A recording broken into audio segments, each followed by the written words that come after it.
Oi, meus queridos, meus amados, a paz do Senhor a todos, glória a Deus, por mais um dia estarmos aqui juntos, semeando a palavra, divulgando, isso é muito importante. Meu muito obrigado a todos e toda a honra, toda a glória seja dada a Deus, nosso Pai eterno, sempre, sempre, sempre, em nome de Jesus. E começando hoje, queridos, com a pregação de Billy Graham, que é a seguinte: arrependei-vos, pois, e convertei-vos para serem cancelados os vossos pecados. Atos 3,19. Há uma certa tristeza que envolve o arrependimento, mas isso é algo que não vemos muito hoje em dia. Tristeza significa pranto e até gemido.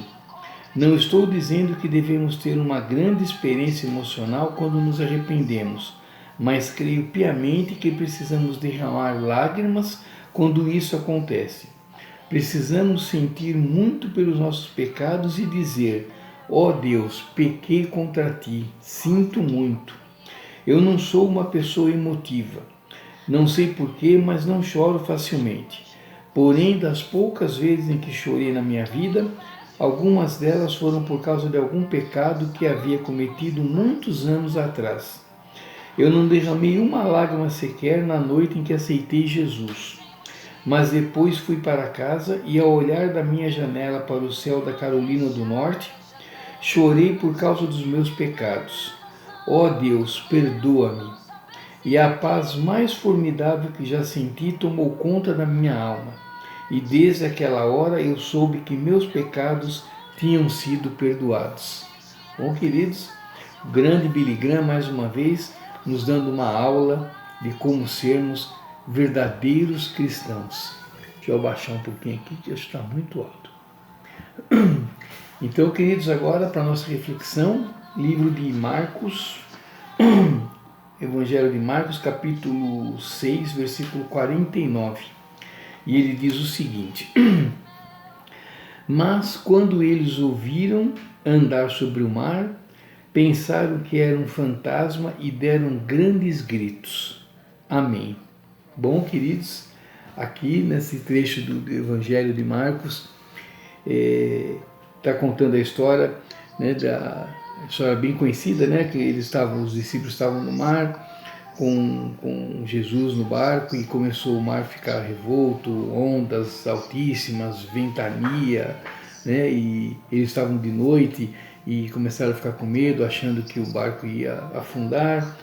E daí eles veem Jesus vindo na direção deles, né, andando sobre a água, como diz o texto aqui, andando sobre a água, e eles olharam e se assustaram, né? Acharam que era um fantasma, acharam que era uma assombração, e custaram a ver que era Jesus andando sobre o mar, andando sobre as águas, ou seja, era Jesus ali no meio de um milagre, né? Andar sobre as águas, né? E eles não demoraram para ver aquela cena, né? Para distinguir aquela cena, né? E isso acontece com a gente, né? Muitas vezes também nós não vemos os milagres que Deus faz na nossa vida, né? E são muitos milagres. Se a gente prestar atenção, se a gente estiver voltado, focado, né, em Jesus, focado em Deus, focado nos ensinamentos, focados em tudo que Jesus nos mostrou, nos ensinou, nós vamos perceber milagres diários, né? Milagres que acontecem na minha vida, na sua vida, né? Sempre. E muitas vezes, na maioria das vezes, nós estamos cegos, né, para ver esses milagres, né? E por que estamos cegos? Porque o que nos deixa, né, cegos para ver os milagres é o nosso coração endurecido, né?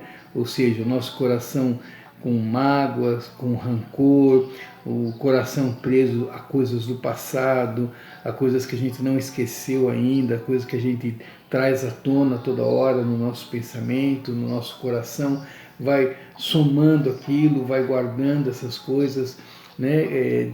Desafetos que a gente vai do passado também, que a gente vai trazendo até hoje e a gente não consegue perdoar, e isso é muito ruim, né? Isso vai nos afastando de Deus, porque Deus é justamente o contrário de tudo isso, né? Deus é amor, Deus é perdão, Deus é misericórdia, Deus é bondade, e essas coisas não cabem, né, para quem segue a vida na retidão.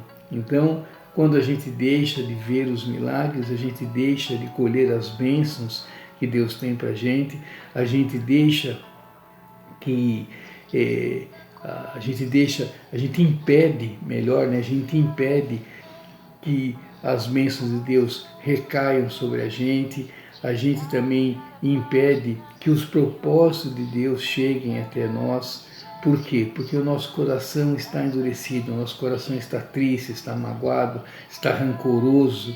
Então, queridos, a reflexão hoje é essa, né? Não endureça o seu coração, né? Deixe o seu coração livre, perdoe, ame, agradeça. Então, a gratidão é uma das maneiras mais sublimes, vamos dizer assim, da gente fazer uma limpeza, né, no nosso coração, agradecendo a Deus por tudo, pelo sol, pela lua, pela chuva, pelo frio, pela nossa roupa, pelo nosso alimento, pelo nosso emprego, por estarmos vivos, pela nossa família, né, agradecer por tudo, né, como nós já dissemos várias vezes aqui, agradecer pelas coisas boas, pelas coisas ruins,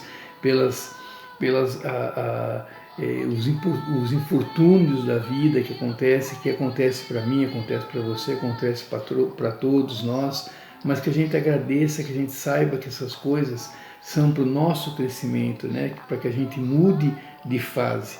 Então, deixar o coração livre, né? Não endureça o seu coração, tá bom, queridos? Vamos ficar livres para vermos e recebermos os propósitos e os milagres de Deus que Ele faz na nossa vida. São muitos, é a gente que não consegue perceber devido a isso, ao nosso coração endurecido. Então, a reflexão hoje, vamos pensar bastante, vamos analisar, né, se o nosso coração está realmente pronto para ver os milagres de Deus, para receber os propósitos de Deus e para que a gente leve realmente uma vida que nos aproxime cada vez mais de Deus. E um coração rancoroso, um coração magoado, um coração triste, um coração endurecido, não nos aproxima, pelo contrário, nos afasta de Deus. Então vamos fazer uma faxina no nosso coração a partir de hoje, meus queridos, minha querida, vamos fazer uma faxina, vamos limpar nosso coração, vamos deixar nele só as coisas que nos levem para frente, só as coisas que nos aproximam de Deus e só as coisas que nos fazem prosseguir e mudar de fase. Tá bom, queridos? Então, muito obrigado, fiquem com Deus, que Deus nos abençoe, nos dê muita sabedoria, muita paz, muita esperança e muita fé em nome de Jesus. Fique à vontade aqui para deixar sua crítica, deixar sua pergunta, sua sugestão. Eu aproveito também para pedir para você, meu querido, que você divulgue o canal nas suas redes sociais. Dessa maneira você estará agradando a Deus com sua atitude e eu ficarei muito grato em nome de Jesus. Tá bom, queridos? E a oração para hoje é a seguinte. Oração do dia. Há uma tristeza em minha alma quando lembro como falhei contigo, amado Senhor. Perdoa-me pelas minhas fraquezas. Amém. Bom, queridos, amanhã, Deus permitindo, estarei de novo aqui, divulgando, semeando a palavra, e eu conto com a presença de vocês também, em nome de Jesus, tá bom? Fiquem com Deus e não esqueçam, importa agradar a Deus sempre, sempre, sempre, em nome de Jesus. Tchau, meus queridos, Deus abençoe. Tchau, tchau.